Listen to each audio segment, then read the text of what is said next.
Hello and good morning everyone. I welcome you all at Verse News Analysis. Today is 5th November 2023 and we are going to discuss important news and articles from The Hindu newspaper. So let's see what important news we got today to discuss. But before starting the video, for PDF join Telegram channel Edwards News Analysis. Link आपको description box में provided है. Make sure video को last तक देखें so that सारी important news आपकी यहाँ पर कवर हो. तो चलिए स्टार्ट करते हैं और देखते हैं आज हमें क्या क्या डिस्कस करना है.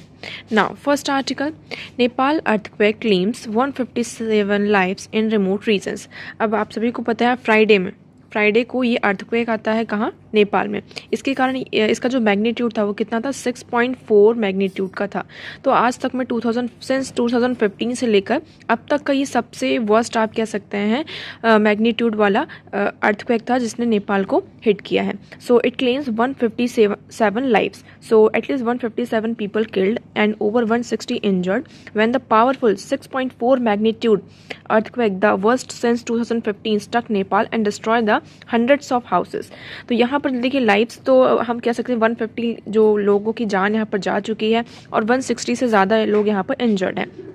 ओके अब इसका जो असर है थोड़ा थोड़ा हमें इंडिया में भी फेस करना पड़ा, जैसे कि आप कह सकते हैं जैसे काठमांडू रीजन में, न्यू दिल्ली रीजन में और जो भी सराउंडिंग डिस्ट्रिक्ट्स थे, तो इसका हमें कुछ असर दिखाई दिया. आप लोगों के पास न्यूज़ आई होगी फ्राइडे को, अगर आप लोगों ने यहाँ पर कंटिन्यू किया होगा, देखा होगा कि न्यू दिल्ली में अर्थक्वेक जैसे कुछ हमें समझ में आ रहा था कि कुछ अर्थक्वेक आया है ना. तो ये यहाँ पर आपके लिए हो जाता है. नेक्स्ट है free ration scheme to be extended for 5 more years, prime minister. तो यहाँ पर आप सभी को पता है कि जब 2020 आपका पेंडेमिक हुआ था उस टाइम पे प्रधानमंत्री गरीब कल्याण अन्न योजना ये इंट्रोड्यूस किया गया था, जिसमें हम 5 kg फ्री फूड ग्रेन्स को क्या करते थे, जितने भी बेनिफिशरीज होती थे उन्हें मंथ में दिया जाता था. ये एडिशन में दिया जाता था, सॉरी. ओके हमारा जो पब्लिक डिस्ट्रीब्यूशन सिस्टम है वो तो था ही, इसके थ्रू यहाँ पर क्या किया जाता है, आपको जो राशन कार्ड के थ्रू फूड ग्रेन्स मिलते हैं. उसी के चलते 2020 में जब पेंडेमिक आया था तो उस टाइम पर क्या किया था, जो हमारा नेशनल फूड सिक्योरिटी एक्ट है उसके अंदर प्रधानमंत्री गरीब कल्याण अन्न योजना इसको इंट्रोड्यूस किया गया कि 5 kg जो है आपको फ्री, मतलब कि एक्स्ट्रा में फूड ग्रेन्स क्या किए जाएंगे, प्रोवाइड किए जाएंगे. उसके बाद इस स्कीम को भी बंद कर दिया था क्योंकि पेंडेमिक ओवर हुआ. उसके बाद इस स्कीम को यहाँ पर बंद कर दिया. सिर्फ आपका जो पब्लिक डिस्ट्रीब्यूशन PDS सिस्टम है वो यहाँ पर कंटिन्यू था. Okay for example PDS system से अगर आपको 5 kg फूड ग्रेन्स मिलता था और इसको मिलाकर जो आपका प्रधानमंत्री गरीब कल्याण अन्न योजना है इसके तहत आपको एक्स्ट्रा 5 मिलता था, तो टोटल आपको कितना मिलता था, 10 kg. लेकिन फिर क्या किया था, ये जो प्रधानमंत्री वाला जो आपका गरीब कल्याण अन्न योजना वाला था इसको यहाँ पर हटा दिया था. लेकिन अब इसे फिर से क्या कहा गया कि 5 years के लिए, मतलब in the coming next 5 years के लिए इसको फिर से कंटिन्यू किया जाएगा. ओके क्योंकि ये क्या कर रहा था, 80 करोड़ इंडियन को क्या कर रहा था, उनको फुलफिल कर रहा था, उनकी जो नीड्स थी उनको क्या कर रहा है, पूरी तरीके से फुलफिल कर रहा है. इसलिए उन्होंने कहा कि हम इसे क्या करेंगे, कंटिन्यू करेंगे. ओके चलिए आगे बढ़ते हैं और आगे बढ़ने से पहले डिस्कस करते हैं हम कुछ क्वेश्चंस. तो आज का हमारा पहला क्वेश्चन है, who among the following were the founder of Hind मजदूर सभा स्टैब्लिश्ड इन 1948. हिंद मजदूर सभा के बारे में आप सभी ने पढ़ा होगा अगर आपने मॉडर्न हिस्ट्री यहाँ पर कवर की है. Okay it was established in 1948.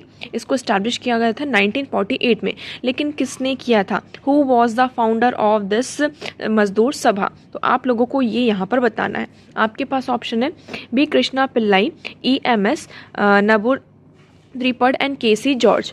Second है आपका Jayaprakash Narayan, Deendayal Upadhyay and MN Roy. C है CP Ramaswami Iyer, K Kamaraj and Veeresalingam Pantulu. आप इसको कुछ भी पढ़िए, आप जो भी आप पढ़ना चाहते हैं. डी है आपका Ashok Mehta, TS Ramanuj and GG Mehta. तो इसमें से करेक्ट ऑप्शन क्या है, आप लोगों को फाउंडर का नेम बताना है. अगर आप लोगों को नहीं पता है तो आपके पास जो भी नोट्स हैं आपके मॉडर्न हिस्ट्री के, आप उनका यूज़ कर सकते हैं, और या फिर गूगल है आपके पास सबसे बेस्ट, तो आप उसका यूज़ कर सकते हैं. ओके ये UPSC के द्वारा पूछा गया क्वेश्चन, तो आप सोच सकते हैं कभी कभी कैसे फैक्ट्स वाले क्वेश्चन यहाँ पर हमारे सामने आते हैं, तो हमें ये पता होना चाहिए. तो वीडियो को पॉज करके आप इस क्वेश्चन का आंसर कमेंट सेक्शन में करेंगे. नेक्स्ट है, in the case of which of the following biochemical cycle. Okay, now remember हम यहाँ पर किसकी बात कर रहे हैं, बायो जियोकेमिकल साइकिल्स की। बायो जियोकेमिकल साइकिल, बायोकेमिकल नहीं है, sorry, bio geochemical cycle. The weathering of rocks is the main source of release of nutrients in to enter the cycle. यहाँ पर क्या कहा जा रहा है कि वेदरिंग ऑफ रॉक्स, जो वेदरिंग होती है रॉक्स की, is a main source of release of nutrients. जब रॉक्स की वेदरिंग होती है तो उससे क्या होते हैं, बहुत सारे जो न्यूट्रिएंट्स होते हैं वो रिलीज होते हैं। वेदरिंग का मतलब कि एक तरीके से, फॉर एग्जांपल ये पत्थर है, आपका रॉक है, पत्थर है, ओके, तो ये क्या हो रहा है, धीरे धीरे वेदर हो रहा, मतलब कि उखड़ रहा है, आप ऐसे करते हैं झड़ रहा हो, धीरे धीरे वो हो रहा हो, जैसे कि उखड़ रहा हो, उसको वेदरिंग कहा जाता है। तो जब ये वेदरिंग होती है तो इससे क्या होता है, जो न्यूट्रिएंट्स होते हैं वो रिलीज होते हैं। So this is the main source. और ये किस साइकिल में होता है ये हमें बताना है। कार्बन साइकिल में होता है, नाइट्रोजन साइकिल, सल्फर साइकिल, या फिर फॉस्फोरस साइकिल। तो आप लोगों को यहाँ पर कमेंट सेक्शन में दोनों क्वेश्चंस के आंसर करने हैं। वीडियो के एंड में आपको इन क्वेश्चंस के आंसर दिए जाएंगे। चलिए आगे बढ़ते हैं। अब हमारा नेक्स्ट आर्टिकल है air quality version across the north India. यहाँ पर नॉर्थ इंडिया की बात की जा रही है। एक्चुअली अभी क्या था, किसका सीज़न था, यहाँ पर पैडी सीज़न था। ओके, पैडी सीज़न की हार्वेस्टिंग के बाद पंजाब, उत्तर प्रदेश, हरियाणा, यहाँ पर क्या हुआ है, पैडी को क्या किया जाता है, बर्न किए जाते हैं। जो स्टबल बर्निंग होती है, आप सभी को स्टबल बर्निंग के बारे में पता होगा। तो इन रीजन में क्या हुआ है, बहुत ज़्यादा स्टबल बर्निंग की गई। ड्यू टू दैट इस जो आपका नॉर्थ इंडिया वाला रीजन है, स्पेशली उत्तर प्रदेश की बात करते हैं, पंजाब और हरियाणा में जो केसेस है वो तो और भी ज़्यादा वर्स्ट है। ओके, सो दिल्ली में यहाँ पर जो एयर क्वालिटी है वो बहुत ही ज़्यादा क्या हो चुकी है, ख़राब हो चुकी है। लेकिन ये कहा जा रहा है कि धीरे धीरे क्या होगी, इम्प्रूव होगी, क्योंकि बहुत सारे जो हैं टाइम हो चुका है स्टबल बर्निंग को। अब धीरे धीरे क्या होगा इन रीजन्स में, फॉर एग्जांपल मेनली जो आपके नॉर्थ इंडिया में जो हम कह रहे हैं क्या, एयर पॉल्यूशन, ये जो पॉल्यूशन राइज हुआ है वो कौन कौन से रीजन है, Punjab, Haryana, Delhi and Uttar Pradesh. Okay, next move करते हैं। इसमें देखिए ऐसा अभी कुछ भी इंपॉर्टेंट नहीं है, सिर्फ यही बताया जा रहा है स्टबल बर्निंग क्या होती है। आप लोग कमेंट सेक्शन में कमेंट करके बताएंगे व्हाट इज स्टबल बर्निंग। ठीक है, हमने इसके बारे में डिस्कस किया है और बहुत ही छोटा सा टॉपिक है ये स्टबल बर्निंग। नेक्स्ट मूव करते हैं। नाउ नेक्स्ट आर्टिकल, यहाँ पर आपके लिए इंपॉर्टेंट आर्टिकल्स हैं। सो साइंस सेक्शन में आते हैं। फर्स्ट आर्टिकल है हमारा NICED makes quick detection of drug resistance H. Pylori possible. पहले हमें ये पता होना चाहिए H. पाइलोरी ये है क्या, ठीक है, उसके बाद हमें ये आर्टिकल पूरा समझ में आएगा। पहले इसके बारे में हम समझते हैं। सो H. पाइलोरी के बारे में आप यहाँ पर देखेंगे, हेलिकोबैक्टर पाइलोरी, इसका जो H का फुल फॉर्म में क्या है, हेलिकोबैक्टर पाइलोरी। ओके, ना ये क्या है, इन्फेक्शन क्रिएट करता है, कहाँ मेनली हमारा जो स्टमक होता है उसमें इन्फेक्शन को क्रिएट करता है। ये यूजली कब होता है, आपका चाइल्डहुड डेज में होता है, जब बच्चे छोटे होते हैं तो usually at that time it happens. The common cause of stomach ulcer, peptic ulcer, H. pylori infection may be present in more than half of the people in the world। आप लोगों को यहाँ पर समझ में आएगा, जो स्टमक अल्सर होता है, पेट में जो हमारा अल्सर हो जाता है, पेट में कहते हैं ना छाले हो गए हैं, तो वो जो छाले होते हैं ना, इसी बैक्टीरिया के कारण होते हैं। इतना आप लोगों को पता होना चाहिए। Most of the people don't realise that they have H. Pylori infection. बहुत सारे जो लोग होते हैं उनको ये पता भी नहीं होता है कि H. पाइलोरी इन्फेक्शन है, बिकॉज कभी उससे आपको ऐसी कोई बड़ी बीमारी नहीं या बहुत बड़े बड़े सिम्टम्स समझ में नहीं आते। सिर्फ ऐसा होता है कि हाँ हमारे पेट में क्या है, थोड़ा सा अल्सर है, कुछ भी हम छोटा मोटा ट्रीटमेंट करेंगे तो वो ठीक हो जाएगा। लेकिन क्या है, if you develop signs and symptoms of peptic ulcer, your healthcare provider will probably test you for H. pylori infection. A peptic ulcer is a sore on the lining of the stomach, gastric ulcer on the first part of the small intestine, duodenal ulcer. Okay, तो ये कहाँ से आपका जो peptic ulcer है, इसकी जो lining होती है, आप स्टमक लाइनिंग, आप पहले स्टमक आप यहाँ पर देखेंगे, ये डियोडेनल अल्सर है, यहाँ से आपकी स्मॉल इंटेस्टाइन स्टार्ट हो जाती है। ये स्मॉल इंटेस्टाइन, यहीं से आपका क्या होता है, आपको ये पिक्चर में दिख रहा होगा, है ना, ये गैस्ट्रिक, जिसको हम गैस्ट्रिक अल्सर भी कहते हैं। ओके, सो ये इस तरीके से यहाँ पर क्रिएट होता है। तो अगर कभी भी गैस्ट्रिक अल्सर वाली, जो स्टमक अल्सर वाली प्रॉब्लम होती है, तो डॉक्टर सबसे पहले क्या चेक करते हैं, H. पाइलोरी इन्फेक्शन का जो टेस्ट होता है वो करवाया जाता है।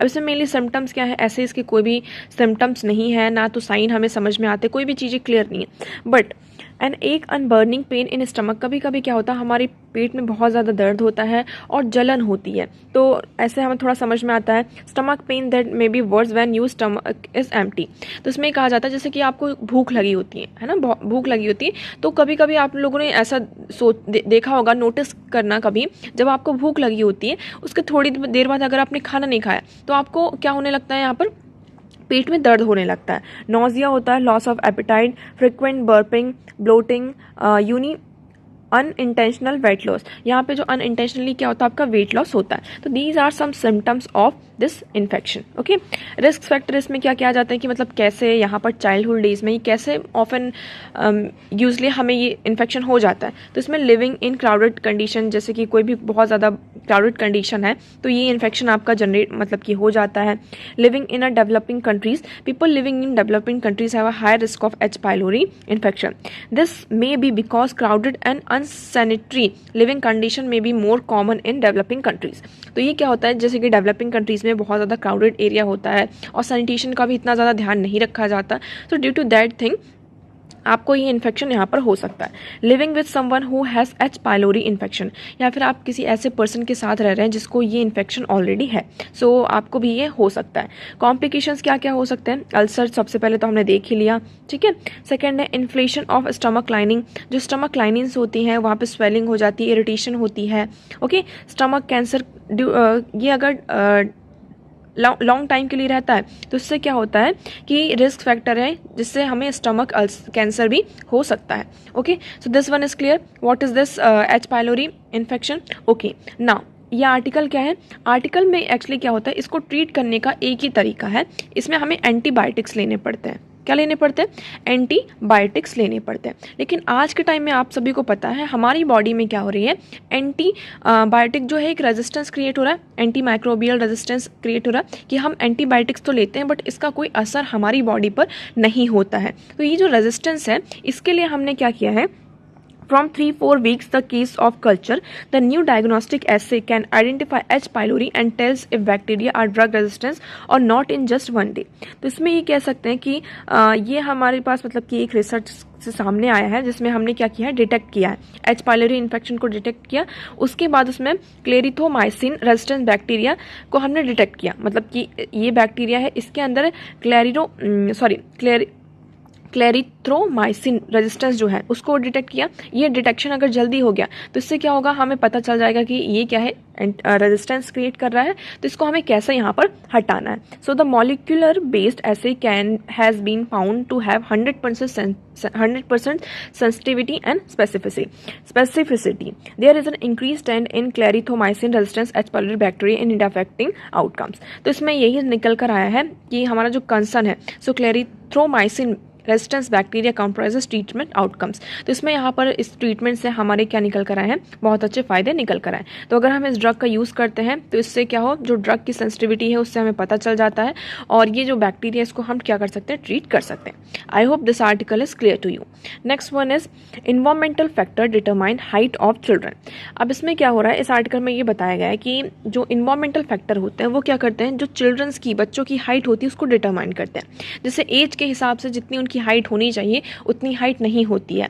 ओके, एज के हिसाब से उनका जितना वेट होना चाहिए उतना वेट नहीं होता, जैसे हम स्टंटिंग और वेस्टिंग भी कहते हैं। ओके, ना एक डिस्कवरी हुई है और इस डिस्कवरी के द्वारा ये पता चला है कि there are various environmental factor which play a greater role in their genetic variation. क्या करते हैं कि बहुत सारे ऐसे इन्वायरमेंटल फैक्टर होते हैं जो बच्चों की हाइट को डिटरमाइन करते हैं, जीन में वेरिएशंस आ जाते हैं। ड्यू टू दैट थिंग यहाँ पर जो बच्चों की हाइट होती है और बच्चों का जो वेट होता है उसको क्या होता है, उसमें इम्पैक्ट हमें दिखाई देता है। Mainly here you will see कि ये पॉइंट बहुत अच्छा है यहाँ पर। While human height is strongly influenced by fixed genetic and variable environmental factor, the author of the study noted that contribution of modifiable epigenetic factor is under explored. यहाँ पर हमने क्या फाइंड किया है, एक फैक्टर निकला है, उस फैक्टर का नाम क्या है, modifiable epigenetic factor. Okay, epigenetic factor are external influence. Epigenetic factor क्या है, एक एक्सटर्नल इन्फ्लुएंस है, लाइक आपकी लाइफस्टाइल कैसी है, आप यहाँ पर कितना न्यूट्रिशन ले रहे हैं, कितना न्यूट्रिशन नहीं ले रहे हैं, ये सब क्या करता है, जो हमारे जीन्स होते हैं उसको अफेक्ट करता है। उसका जो इन्वायरमेंट होता है, लाइक आपकी लाइफस्टाइल यहाँ पर अच्छी है, आप अच्छा फूड ले रहे हैं, सारे न्यूट्रिशंस ले रहे हैं, तो इससे क्या होगा, आपकी सेल तक वो सारे न्यूट्रिएंट्स जाएंगे, इससे हमारे जीन्स भी जो है वो अच्छे से काम करेंगे। लेकिन आपका जो लाइफस्टाइल है वो अच्छा नहीं है, न्यूट्रिशन का लेवल यहाँ पर अच्छा नहीं है, तो एक तरीके से क्या है, जो काम करने का तरीका है जीन्स का वो उसको क्या करता है, ये अफेक्ट करता है। So epigenetic change affect gene regulation. Epigenetic क्या करता है, जो जीन का रेगुलेशन होता है उसको अफेक्ट करता है। And what alter alter gene expression but not the DNA sequence. तो ये क्या करता है, जो जीन्स के एक्सप्रेशंस होते हैं उसको अल्टर करता है। डीएनए जो सीक्वेंस है उसमें कोई चेंज नहीं होता है, बट ये जीन्स का जो एक्सप्रेशन होता है उसको यहाँ पर ये अल्टर करता है। इसमें वेरियस आपके बताए गए कि सोशो इकोनॉमिक स्टेटस जो है वो भी एक फैक्टर है। Nutrition and infection load believe to be influence childhood growth play a critical role in determine one's height. Okay, now next इसमें ये बताया जा रहा है कि epigenetic process such DNA methylation and histone modification can influence gene expressions। तो इसमें ये कहा जा रहा है कि इस प्रोसेस में क्या होता है, जो DNA मिथाइलेशन और हिस्टोन मॉडिफिकेशन होता है जिसके कारण जो जीन्स के हमारे एक्सप्रेशंस होते हैं वो मॉडिफाई हो जाते हैं। सो मिथाइलेशन बेसिकली एक केमिकल मॉडिफिकेशन है, आप कह सकते हैं। जो हमारा DNA मॉलिक्यूल है उसमें मिथाइलेशन एक क्या है, आपका केमिकल मॉडिफिकेशंस है जो जीन्स क्या करते हैं, सेल्स क्या करती हैं, यूज़ करती हैं टू रेगुलेट जीन एक्सप्रेशन। इतना क्लियर हुआ। Methylation basically is a chemical modification. Okay, ये कहाँ आपको होता है, ये डीएनए मॉलिक्यूल का एक केमिकल मॉडिफिकेशन होता है। ये सेल्स के द्वारा यूज़ किया जाता है टू रेगुलेट जीन एक्सप्रेशन, जो जीन्स के एक्सप्रेशन से उसको रेगुलेट करने के लिए। आई होप आपको क्लियर होगा। सो यहाँ पर अगर हमारी डाइट अच्छी है, हम यहाँ पर मतलब हमारा लाइफस्टाइल अच्छा है, डाइट अच्छी है, न्यूट्रिशन हम पूरा प्रॉपर ले रहे हैं, तो उससे हम क्या कर सकते हैं, जो भी ये चीज़ें हैं उसको हम रोक सकते हैं। तो इंडिया में आप सभी को पता है कि जो इन्वायरमेंटल फैक्टर सबसे बड़ा, जो सोशो इकोनॉमिक कंडीशन है, न्यूट्रिशन का लेवल कम है, इन्फेक्शन यहाँ पर बहुत ज़्यादा होते हैं, खाना जितना उनको फूड मिलना चाहिए उतना फूड नहीं मिल पाता। सो यही रीज़न है कि ये क्या कर रहा है, जो बच्चों की हाइट है उसको डिटरमाइन कर रहा है। So this is the environmental factor. आपको क्वेश्चन कैसे आ सकता है इसमें, व्हाट इज़ इन्वायरमेंटल फैक्टर, है ना, determine the height of children. यहाँ पे इन्वायरमेंटल फैक्टर क्या है जिसके कारण जो बच्चों की हाइट है वो डिटरमाइन होती है। तो ये these are some environmental factor. I hope this one is clear. Now next move करते हैं। अब आपके पास यहाँ पे कुछ स्नैपशॉट्स हैं, इसको हम डिस्कस करते हैं। Monkey pox virus is evolving due to human transmission. आप सभी को मंकी पॉक्स वायरस के बारे में, जिसको हम एम पॉक्स वायरस भी कहते हैं, मेनली ये इसमें ये कहा गया है कि अब ये क्या हो रहा है, ये ह्यूमन का इंट्रैक्शन ज़्यादा हो रहा है, और ह्यूमन बॉडी में भी मंकी पॉक्स आपको होता ही, आपको सभी को ये पता ही है। तो इसमें ये कहा जा रहा है कि ये क्या कर रहा है, जब ह्यूमन बॉडी में पहुंचा ये वायरस, तो वो अपने आप को क्या कर रहा है, धीरे धीरे इवॉल्व कर रहा है। ठीक है। So monkey pox, a new analysis shows that the monkeypox or mpox virus is rapidly diverging into several lineages characterized by mutation resulting from continued interaction with the human immune system। तो यहाँ पर continuously क्या हो रहा है, उसका human immune system से interaction हो रहा है। ड्यू टू दैट वो अपने आप को क्या कर रहा है, म्यूटेट कर रहा है, चेंज कर रहा है। आई होप इतना क्लियर हुआ। नेक्स्ट है herbivory limits vegetation restoration success at site. Herbivory का मतलब क्या होता है, पहले तो आपको ये पता होना चाहिए। हार्बीवोरी इज़ द प्रोसेस, आप ऐसा कह सकते हैं, जिसमें कि मेनली जो ग्रीन वेजिटेशंस है हम उसका यूज़ करते हैं। जो मतलब एनिमल्स हम कह सकते हैं हार्बीवोरस एनिमल्स, आप इतना कह सकते हैं, जो लोग ग्रीन प्लांट्स खाते हैं। सो और री इंट्रोडक्शन देयर प्रीडेटर्स में increase vegetation abundance by average of 93 and 158% of natural regeneration and planted restoration site. तो इसमें ये कहा जा रहा है कि अगर हम हार्बीवोरस को क्या कर दें, एक्सक्लूड कर दें, यहाँ पर इंक्लूजन की बात नहीं हो रही, एक्सक्लूजन मतलब कि हटा दें, तो इससे क्या होगा, आपका 158% जो नेचुरल वेजिटेशन है उसका रीजनरेशन हो जाएगा। Okay, and introducing predators increase abundance by 130 and 372% at natural regeneration.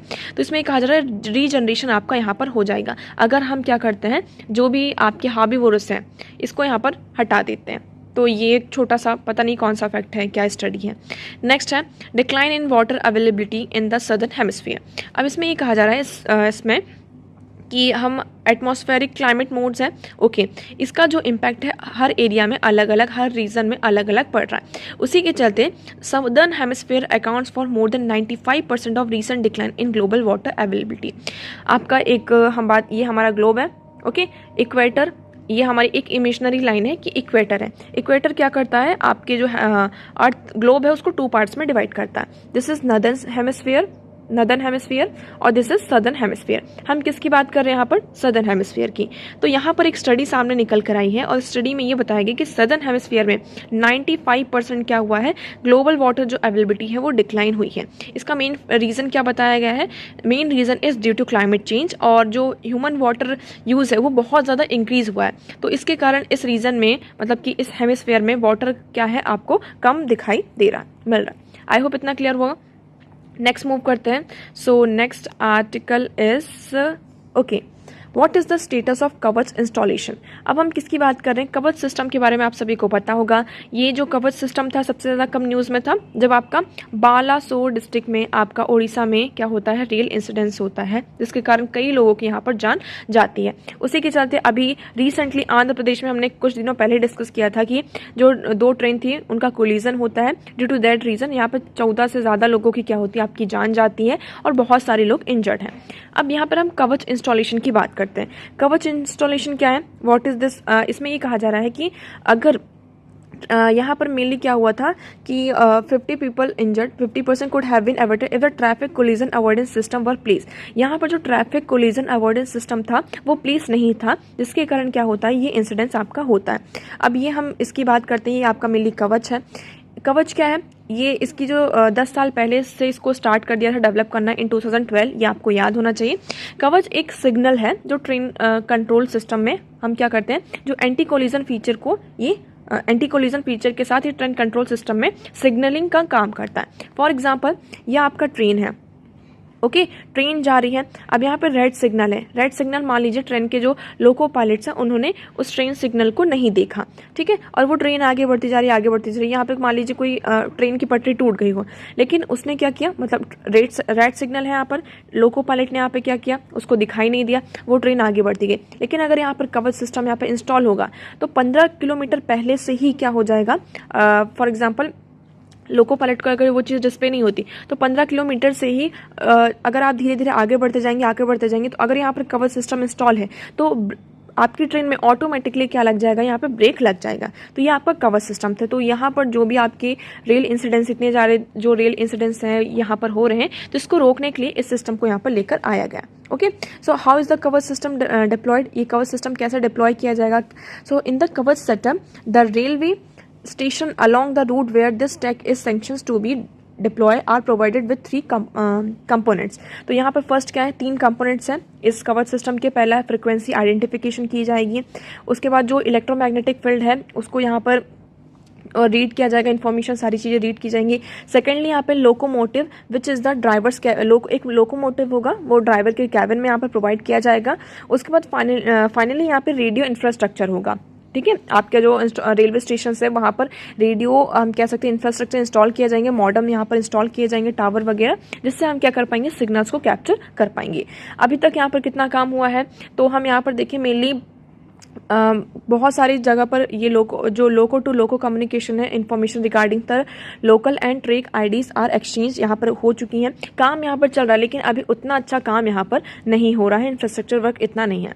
इसमें ही कहा जा रहा है कि इसका कॉस्ट क्या आता है इसको इंस्टॉल करने का, कवच सिस्टम को। So the cost is 50 lakh पर किलोमीटर, मतलब कि अगर हर 1 किलोमीटर में आप लगा रहे हैं कवच सिस्टम, इस सिस्टम को इंस्टॉल किया डिप्लॉय कर रहे हैं, तो आपको 50 लाख रुपीज़ का क्या आएगा, कॉस्ट, मतलब कि खर्चा आएगा। अभी तक मेनली कहाँ किस रूट में लग चुका है ये भी आप लोगों को पता होना चाहिए। So expert sees Delhi to Mumbai, आपको ये पता होना चाहिए।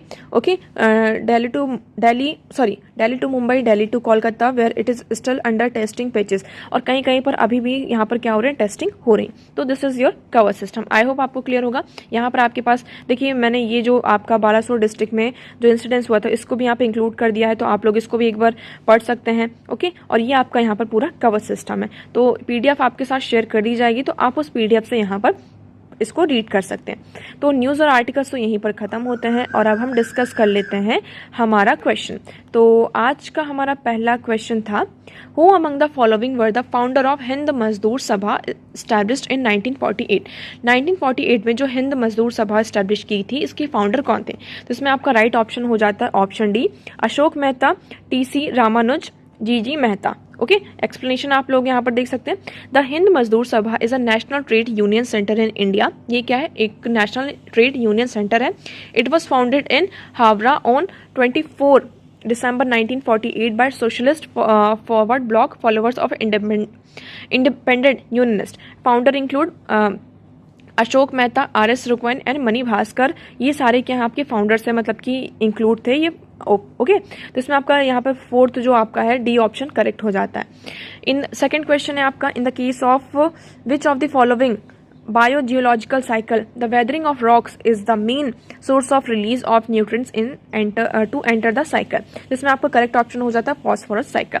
क्योंकि देखिए यहाँ पर कार्बन साइकिल और नाइट्रोजन साइकिल ये क्या आपकी गैसियस साइकिल है, तो इसमें तो न्यूट्रिएंट्स का कोई भी रोल हो ही नहीं जाता. तो मेनली आपका क्या है, फॉस्फोरस साइकिल करेक्ट आंसर है. आप यहाँ पर देख सकते हैं carbon and nitrogen cycle are gaseous है आपकी.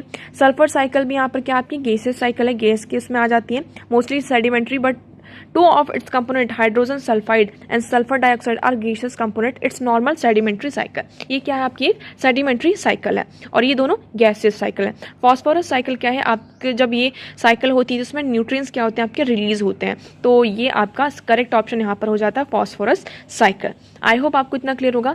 तो आज के लिए इतना ही. मैं उम्मीद करती हूँ आपको सारी चीज़ें यहाँ पर क्लियर होंगी. बट अगर आपको स्टिल कोई डाउट लगता है तो आप कॉमेंट सेक्शन में कॉमेंट करके पूछ सकते हैं. वीडियो कैसा लगा कॉमेंट सेक्शन में एक बार ज़रूर बताइएगा. वीडियो को लाइक करना, चैनल को सब्सक्राइब एंड शेयर करना ना भूलें. So that's for all today. Thank you so much for discussion.